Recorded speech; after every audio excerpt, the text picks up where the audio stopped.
Hello and welcome back to my channel, Iris Rainbow. So it's the full moon today in Aquarius, and I'm just getting a lot of downloads and a lot of messages. And as I've mentioned in previous videos, I am getting ready to move, and I'm just in this space right now where I actually have the time to get these messages out, and I feel almost a sense of urgency about getting out some of this information. And hold on just one second, because I'm going to grab my water. I'll be right. Okay. Thank you. So let me just calm down for a second. So I was just out for a walk, and I get a lot of ideas when I'm walking, or even like driving. There's something about moving through space. Like when I used to bike a lot, I would get a lot of ideas flowing, and there's something to me about like when I'm moving through time and space, it's like the thoughts are able to flow more easily. And so I wanted to talk a little bit about this shift, the shifts that we're going through, right? Because people have been talking about the new age, like basically this change going from the age of Pisces into the age of Aquarius. People talk about spiritual awakenings and timeline shifts and all of this stuff, but why does it seem like, in so many ways, like things are worse than ever? Like, why does it feel like, we keep talking about these shifts, but it seems like nothing's happening? And so I wanted to talk a little bit about that based off of my personal intuition, as well as what I know spiritually and some of the information that has been shown to me. And I wanted to say too, like, when it comes to this kind of information, this kind of knowledge, like a lot of us who are able to tap into the spirit in this way went through different sort of initiatory processes, and for me that was a lot of trauma. And so oftentimes people who are spiritually gifted are also labeled with mental illness, or one of the things I see a lot online is the schizophrenia label, which honestly is not really something to throw around. It's actually a very serious mental illness, and it's not just because you have an experience that is outside of the norm doesn't make someone schizophrenic.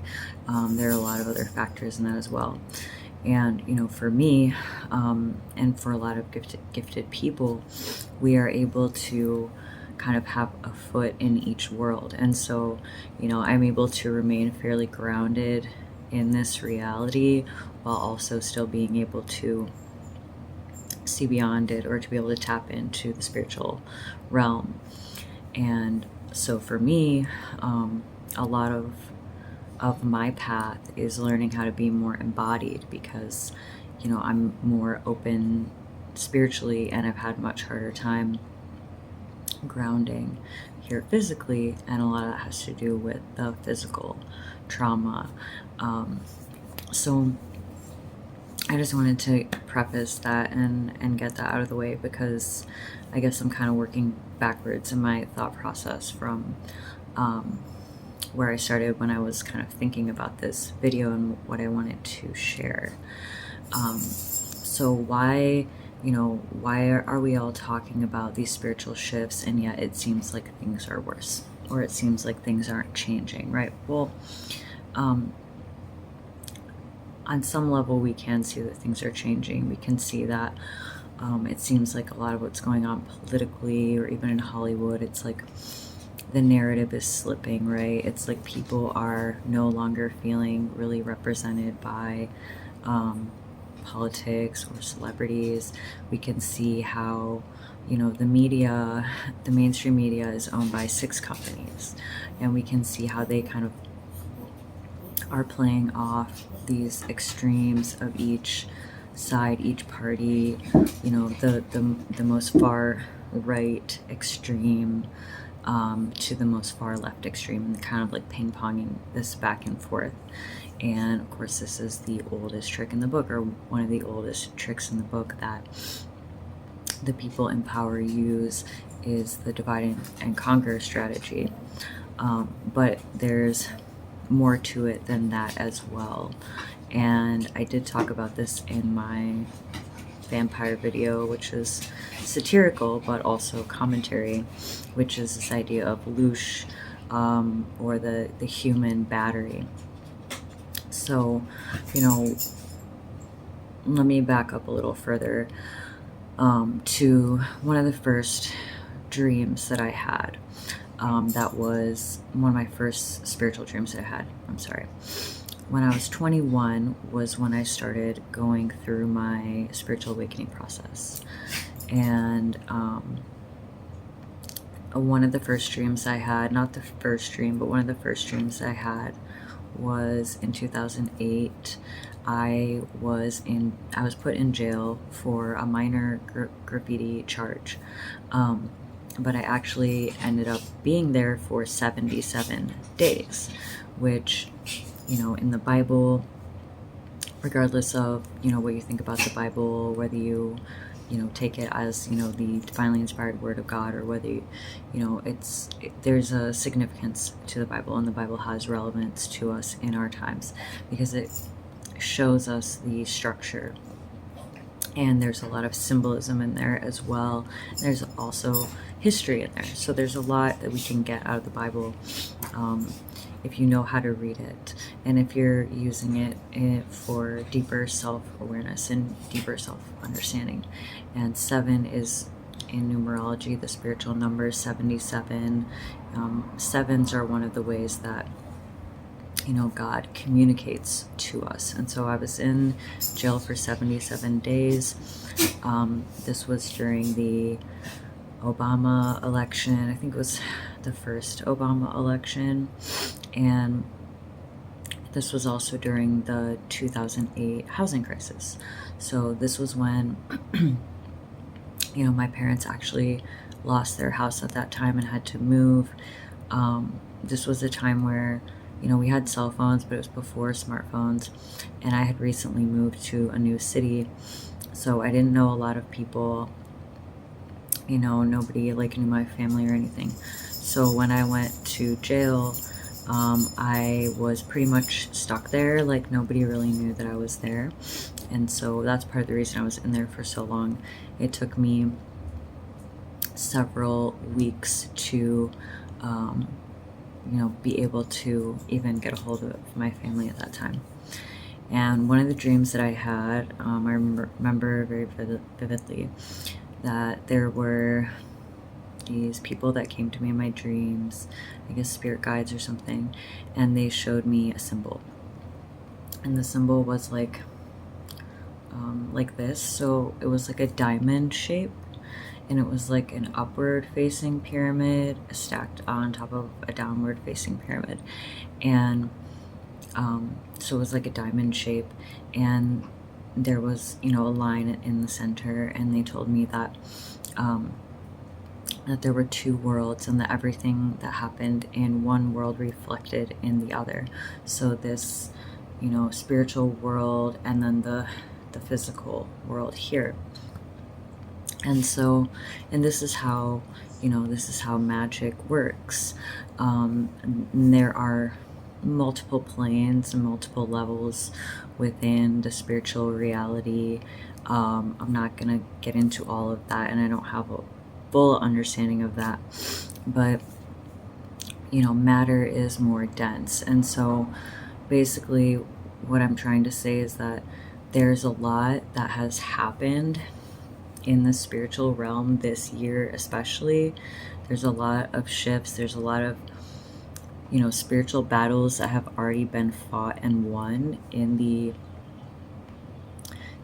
spiritual realm that have yet to manifest in the physical realm, or are now just beginning to manifest. And, as I mentioned earlier, one of the ways that we're seeing this is we're seeing a lot of like people like falling from grace, especially within the entertainment industry. There's been a lot of actors, directors, producers, musicians, whatever, who have been sort of getting called out after many, many, many, many years of abuse and many years of, kind of being allowed to get away with certain things.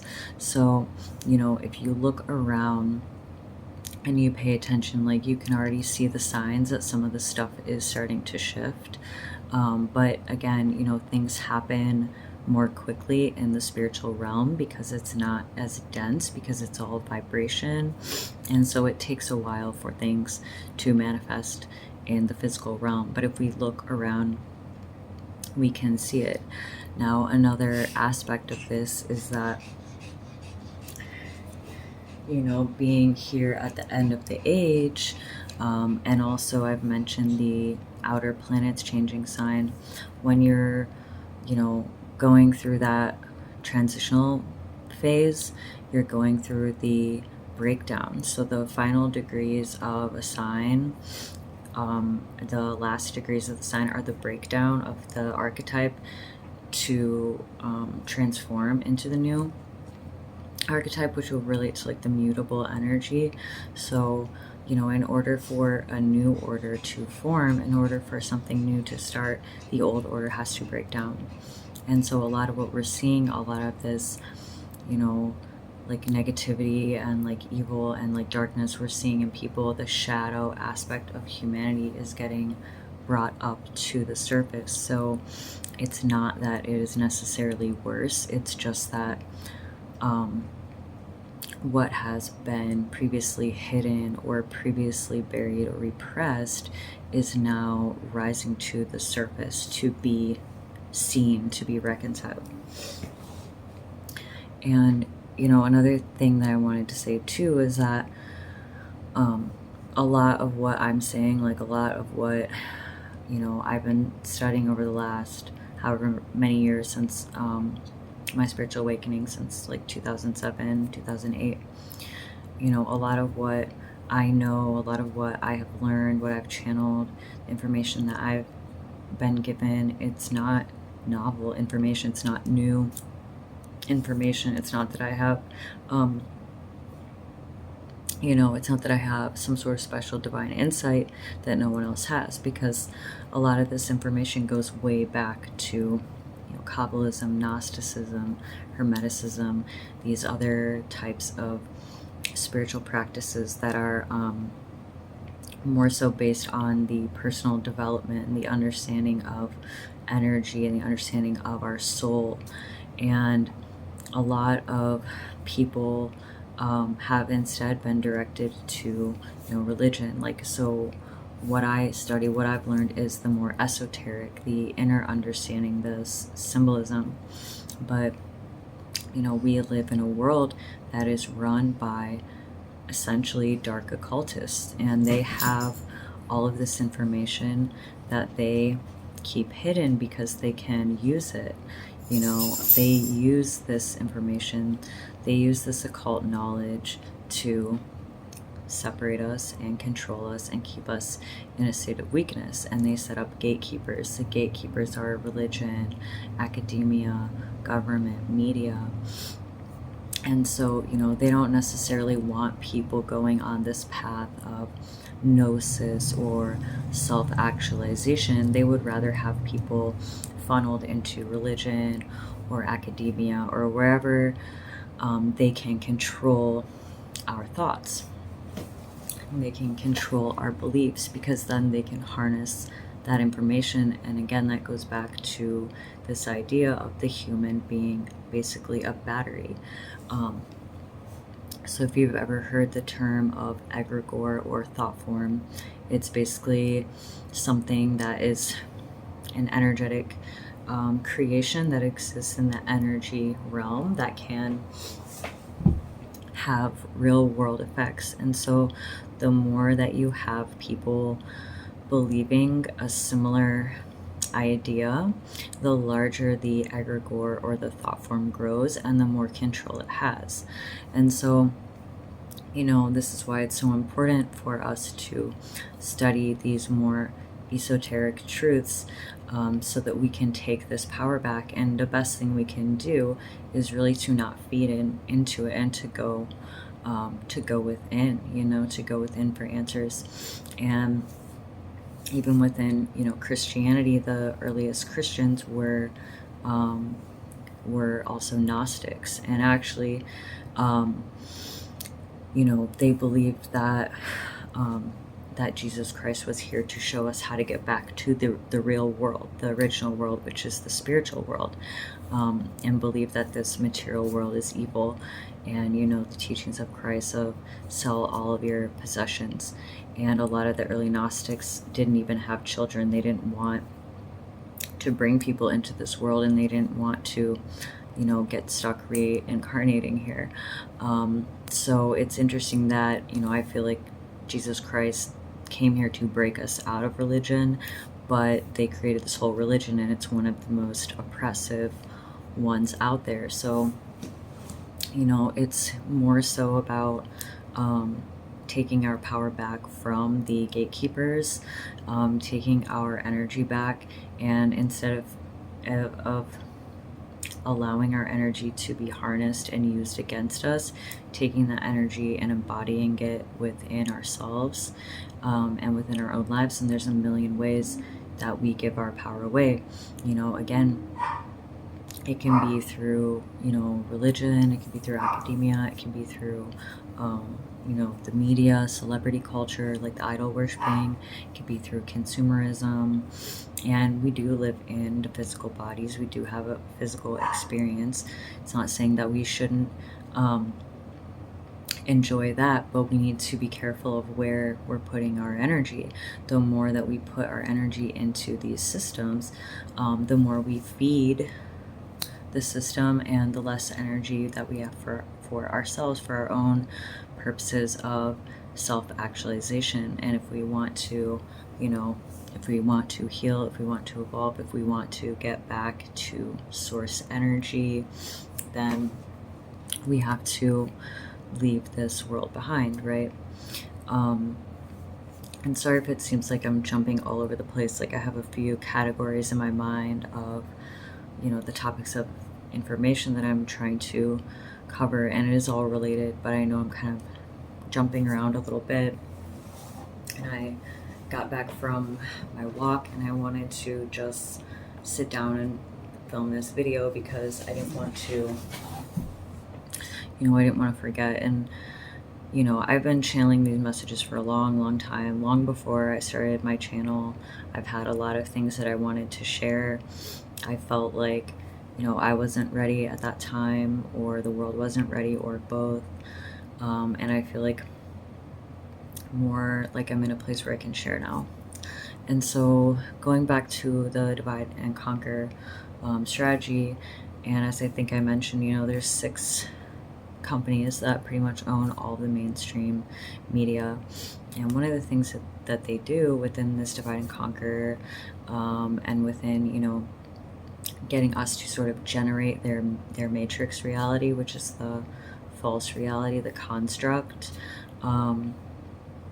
that continues to perpetuate social hierarchies, continues to sweep systemic abuses under the rug, continues to create different types of propaganda and media campaigns that keep us just always off of the trail of the truth and of true knowledge and understanding. But what they like to do in the media is they take advantage of our emotional thinking. So instead of presenting us with facts, they will present us with information, and then they they provide these very emotional arguments. And so they really like to work in extremes, right, within this system of duality. And so they'll set people up on the far extreme of this belief system and the far extreme of this other belief system, and they're basically light and shadow, or they're basically mirror images of each other. And then they will just use those extremes to generate this huge emotional charge. And the more that we feed into that, the more that we take the bait of these emotional arguments and feed into that, the more we are fueling these systems. And so even within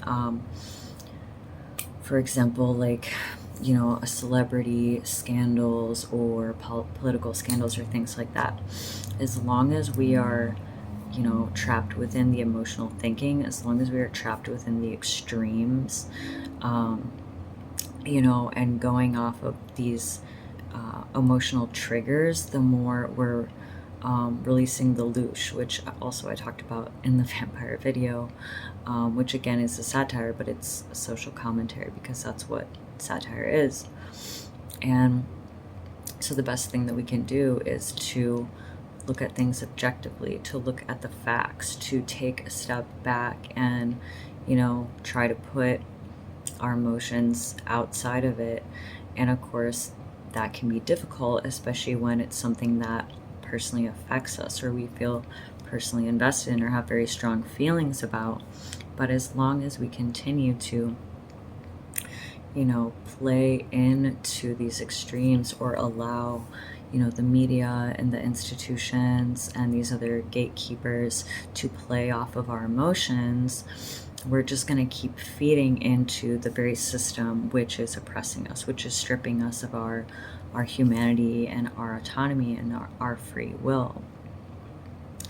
And so the best thing we can do is to take a step back. And it's not to say not to have opinions, but I think, again, like the opinions would be better served to be based on facts and information, rather than how something makes us feel emotionally, because they sort of get off on that, right? Like, you can see really how little progress we have made in the world, as far as, yes, we have progress happening when it comes to creating new technologies or whatever, but who is that serving? And when it comes to the deeper issues of human rights and social justice and environmental justice, if anything, things are kind of going backwards. And so it's an election year, and there are certain hot button issues that they always dangle in front of us, because they know that they're going to get an emotional response out of us. And when you're emotional, you're easier to control, you're easier to manipulate than when you're calm. And so I just think it's so important to remember that, the people who are in power, are not the figureheads you see on TV. And the people who, really are in power, they're not dummies. They have an expert understanding of occultism and psychology, and these things are all being done with an intended purpose. Everything that happens, there's a reason for it. There is nothing that you are going to see on TV or in the media that is there by accident. Everything has an agenda behind it. And, I just think it's really important for people to think about these things. And I know that, on some level, a lot of people know this stuff. Like, like I said, it's not entirely like new or novel. It's just that we've been so conditioned to, accepting the lies as truth, because, we have seen throughout history, throughout generations, the way that, people, or even entire groups of people, can be disposed of. We're seeing it today. We're seeing we're seeing it play out today even still. And the best thing we can do again is to not be emotional about it, but to really realize, like, the depth of the evil of the people who run this world and the levels of what they're doing. Listen to survivor stories, question everything that you see within the mainstream channels, and don't take things at face value. Don't give the benefit of the doubt. Don't believe that that all of these bigger things are happening because of like incompetence or something, this weaponized incompetence. Like, so much of what is happening is absolutely intentional and absolutely by design, and it's only when you zoom out that you can see the bigger picture. But unfortunately, we are so compartmentalized into our little ideological chambers and ideological thought groups, and there's so much pressure to conform to a specific group, a specific identity. And then, if you step out of bounds of that particular identity group, you have to face some sort of social punishment. And so it really, it's this self-policing mechanism whereby we are willingly walking to lock each other up. We are willing participants in this, as long as we continue to look the other way. And the best way to fight back is to not fight back. The best way to fight back is to take our minds back, take our power back, begin to think for ourselves, begin to think rationally about things, begin to look at things from a bigger perspective, begin to look outside of mainstream academia, mainstream religion, mainstream media for answers.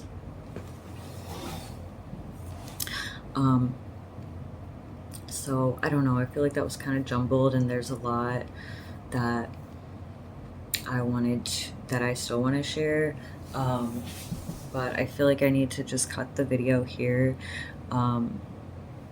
because I feel like I'm already rambling a bit. But I hope that this is helpful. And I do want to say again that in the spiritual realm, certain things have already played out, certain things have already been decided, certain battles have already been won within the spiritual realm, and so now we're just playing catch up here in the 3D realm. So as much as things can seem like dismal or bleak right now, just know that this is kind of this last fight of the old system that is definitely on its way down.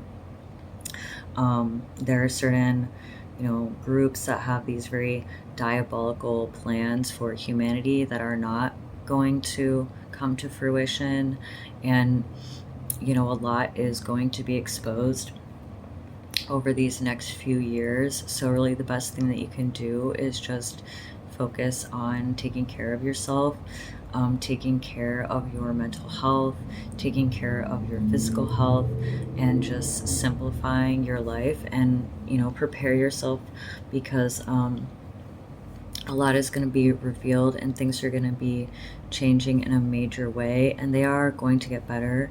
There might be a little bit more chaos before we get to that point. I really can't say.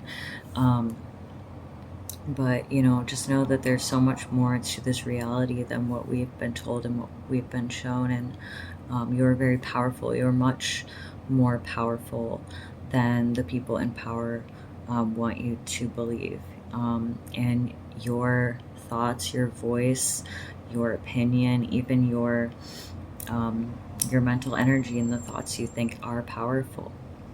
So, be mindful of what you're giving your attention to. Be mindful of, choose your battles wisely.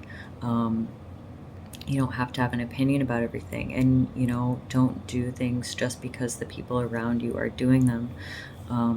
Take this time to get to know yourself and to get to know who you are, so that when these big shifts happen over the next few years, you can be in a healthy place to receive this new reality, and so that you won't be caught off guard by some of the information that is going to come out. over the next few years. So anyways, with that, I'm just gonna leave it off here, and I will be back with another ASMR healing video soon. I just have felt inspired. I felt like there's a lot of information coming through right now, and because I have the time and space and energy before I move, I just wanted to get some of these messages out to you. So I will see you in the next one. Thanks for being here.